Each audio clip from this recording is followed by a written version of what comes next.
Hey guys, so this is a quick unboxing of the, where is it? The Asrock x370 Killer SLI. So this board is going to be used in my new Ryzen build. This is like some mid-range board, you know, nothing special, but it does have Wi-Fi included. And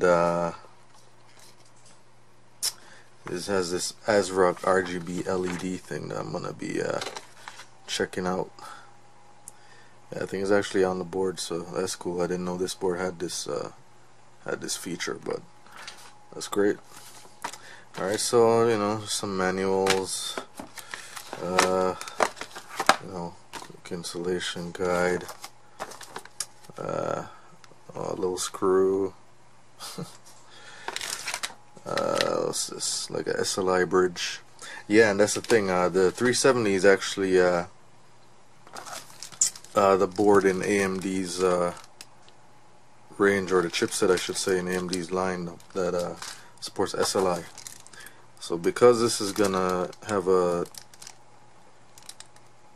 NVIDIA 1070 GPU in there, I figure it'd be better off just getting this board. Let's say it's a little bit more. It's about 150 after everything, but it's a lot better than having to upgrade later down the line if I do decide to do SLI. Alright, so here's the board.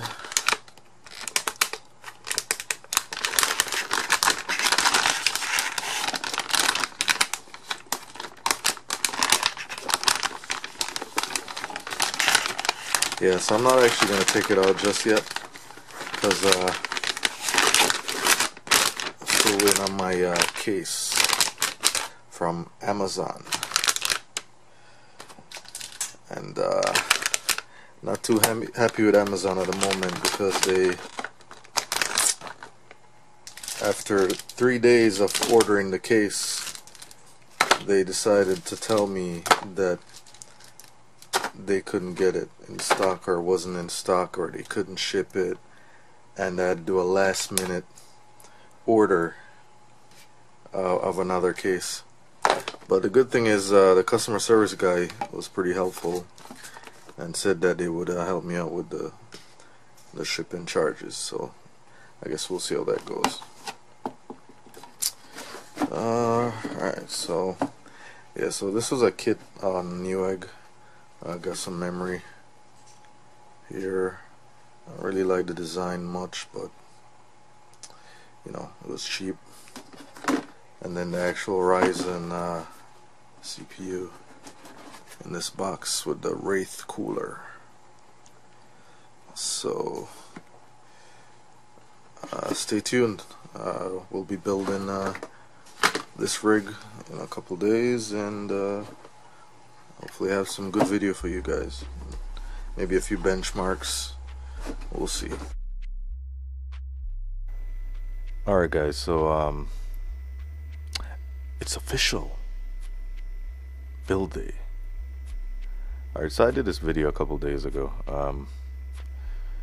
It's a pain to edit, so that's why I'm putting it up now.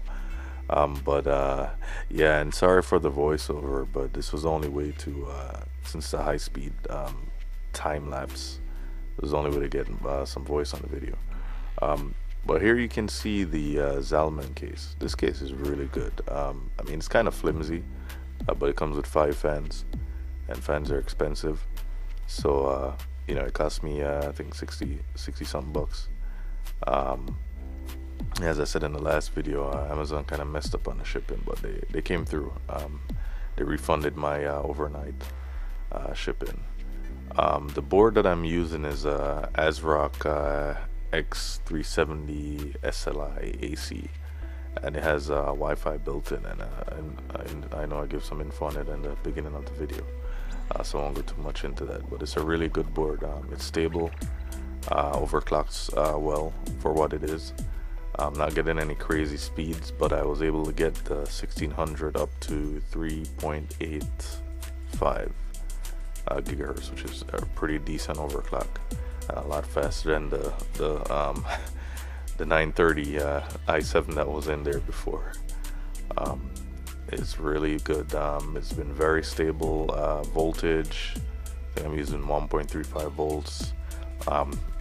When you're booted up in the Windows, it's actually less than that. Yeah, I'm surprised it's as stable as it is with such a minor voltage boost. Here's the GSkill X-Flare RAM. I really don't like the design of that RAM. It's actually pretty ugly, but supposedly it's one of the few compatible Ryzen DDR4 chips, and it was on sale, so you know, kind of worked out good for me there. I actually need more RAM because I'm actually getting memory errors when I'm doing these video edits and stuff like that, so I may have to get another pair. But I'm looking for some RGB RAM, you know, even though you're not supposed to mix, but it won't hurt, hopefully. Yeah, this is a EVGA power supply that was in my last build, and I love the power supply. You know, it's pretty basic. It's not flashy. It has no lights. It's just a power supply. It's modular, so it's really easy to build systems with, because you can plug in, unplug, you know, maneuver, do whatever you want with cables, and it makes it pretty easy to get these systems set up. One thing though, it has some kind of fan chatter, and it started like only a few months after I bought it, and I don't think that should be the case, but I heard sometimes when you mount fans horizontally, you know, because of gravity or whatever, they start chattering. You know, I guess the bearings get loose or something. But yeah, not looking forward to replace the power supply so soon, and I don't know, I have no clue I'm going to change the fan if it does go. But aside from that, it overclocks well. It's pretty stable. I was pushing crazy voltage to the i7, and it's still going strong. So yeah, good power supply. Yeah, that's the top of the case. It has 2 fans. Oh yeah, and as I said, you know, this case comes with a ton of fans. 5 fans for like 60+ bucks. Yeah, the case is kind of flimsy, as I said. You know, I have a fractal case, and this case is like paper compared to the fractal case. The fractal case feels like it's built from like adamantium or some crap. So here's my Zotac 1070. I actually did another review on that. If you look at my videos, you'll see that. Yeah, so that card is really good too. Not really caring for the GPU boost, but it's a decent card. You know, Kepler architecture is very good as far as stability. The RAM is Micron, so you know, maybe got 400 megahertz out of it, but yeah, it's still something. So that's my old X5 Titanium Fatality Pro card. It's pretty good. I don't really use it much, but it's good to have in the system. I have Native Instruments KA6 and US 366 that I use. Because I have to do like the music for the videos and stuff like that.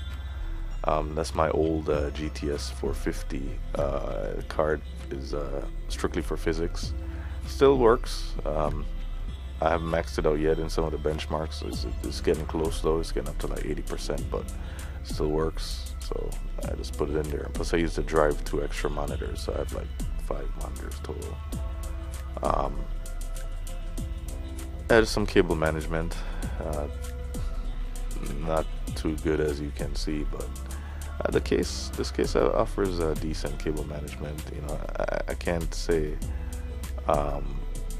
You know, one thing with it though is that the SSD mounted, man. They have like 2 SSD mounts that you can see at the left hand side, and I guess they're just to show off the SSDs, but they're a pain to get in and wired up.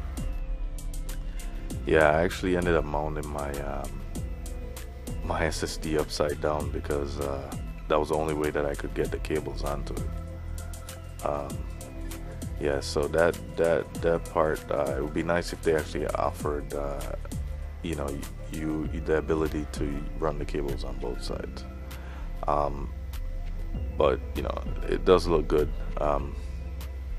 It's upside down, but it looks good, and you probably saw it in the intro video at the beginning of this one.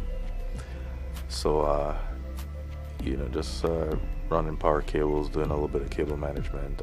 It could have been better, but you know, I tend to tweak my builds a lot afterwards, so you know, didn't get it too perfect, but it looked good. It looked good overall. Yeah, so this video is actually gonna be a little short. You're not gonna see everything because I ran out of space on my SD card, but you know, that's pretty much it. Didn't really miss much afterwards. Just finished up the cabling and put the case sides on. So thanks for watching.